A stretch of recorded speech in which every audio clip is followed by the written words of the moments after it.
Hi everybody, Randy Dean, author of the new ebook all about climate called Too Little, Too Late. Tonight I'd like to talk a little bit about what I think might be a huge missed opportunity.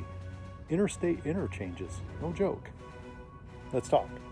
And I promise you, I'm not in a moving car. I pulled over to the side of the road to film this video, but I wanted to show something to you here that I'm surprised we haven't done this yet.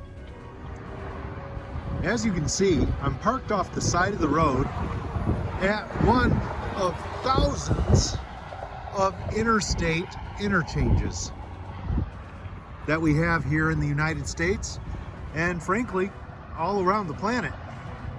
And you know what's interesting about these interchanges? The land here really can't be used for much of anything. I did some research on this, and at least what it appears to me is that in the United States, the interstate margins, like surrounding this interstate interchange, are owned, operated, and maintained by the state that they're in. So the State Road Commission has an obligation and a requirement to maintain those margins and keep them in good operating condition. But especially near these exits, this is close to a pretty traditional cloverleaf type exit and entrance, as you can see over here. And the interesting thing about that is you really don't want wildlife in there. Because if there's wildlife in there, it's not going to do well. It's probably going to get hit by a car. Now, if there's a natural wetland in that space, that might be okay. Birds might do better. Hope you're watching for turtles. But one of the interesting things about this is that that's a space that we're basically paying to have maintained and mowed that really has no good practical use for wildlife or farming.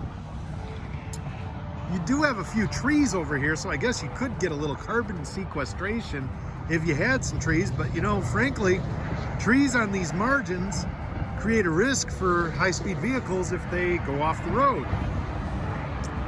But I do see one thing that could work really well right here, a solar installation. Now, what if the state leased that land back to the utility companies, and the utility companies paid the state a small per kilowatt hour leasing fee, and they also agreed to maintain wherever they have a solar installation? And the other thing is most interchanges are near a population center. You can see the amount of traffic going by as we're getting close to 5 o'clock on a Friday as I'm filming this video.